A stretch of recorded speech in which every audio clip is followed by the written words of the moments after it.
नमस्कार। जय श्री जगन्नाथ। लोपामुद्रा किचन को मु समस्त को स्वागत जनाऊँगी।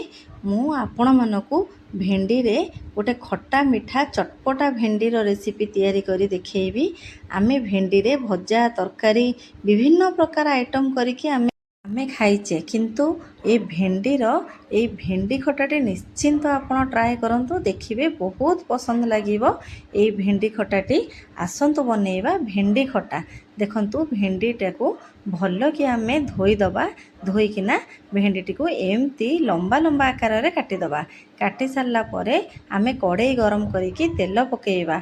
कड़ाई गरम करिकी तेल पकई सारिया परे ए जो आमे काटिकिना भेंडी रखिथिले आमे टिके भेंडी गुड़ा को भलरे भाजी दबा। देखंतु भाजी सारला परे आमे गोटे जगह रे काढ़ी दबा। देखंतु काढ़ी सारला परे हमर कोन कोन दरकार ए भेंडी खटा पई टिके देखि दियंतु।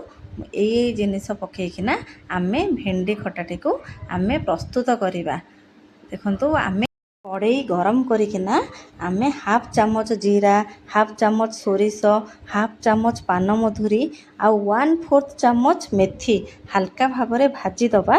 भाजी सारला परे देखंतु आमे टिके एमती हेमदस्ता रे भल किना ए जो गुंडटी को मसला गुंडटी आमे प्रस्तुत करिबा।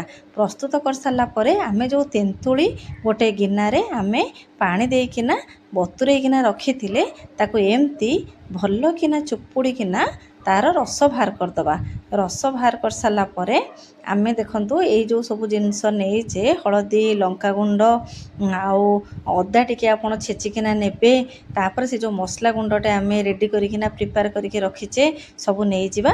तापरे कड़ाईटा को भल कि गरम कर सारला परे आमे 2-3 चामच सोरिष तेल पकई सारिकी ता देहरे पंच फुटण पकेइबा। पंच फुटणटा भल किना फुटी सारला परे आमे आंब कसिया अदा टिके नेबे, बहुत टेस्ट लागिबो। आंब कसिया अदा आउ भेरसुंगा पत्र टिके भल कि पकेइकी भाजी देबे। पकई सारला परे आमे 2टा सुखिला लंका नै जिबा। सुखिला लंका नै सारला परे कंचा लंका भी 2टा नबा। आमे ताको टिके भल कि गरम हे सारला परे जो रखिथिले आमे तेंतुली के पकेइकी आमे से तेल रे भल कि ताको टिके कसी दबा।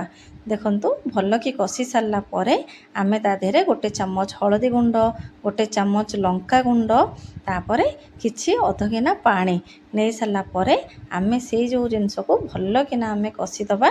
टिके फुटिला पर्यंत से मसलाटा को आमे छाड़ी दबा। देखंतु एमती जेमती मसलाटा फुटी जिवो। फुटी सारला परे आमे जो रखिथिले भेंडी भाजी की से भेंडी भजाटा को आमे एमती से मसला देहरे पकेइकी भल किना आमे एमती गोळेई दबा।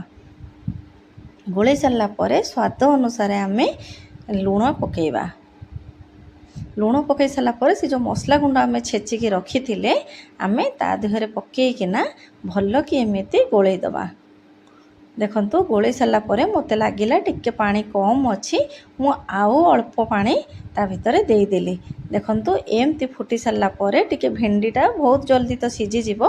भेंडीटा टिके सिझी आसी सारला परे 3-4 चामच गुड़ पकई देबे। टिके खट्टा मिठा चटपटा लागिले बहुत बढ़िया लागिवो। सेटा जेमती फुटी गला मु 2 चामच आरारोट पाउडर रखिथिली से पानीटा टिके पकई देली। गोटे चामच आरारोट पाउडर रे 2 चामच पानी पकईकी भल कि गोळेई देबे।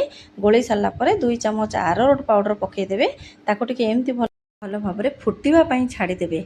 टिके जस्ट फुटी सारला परे देखंतु हमर बढ़िया चटपटा आउ मिठा खट्टा बनिगला। हमर भेंडी खटा बहुत टेस्ट लागिबो, बहुत स्वादिष्ट लागिबो।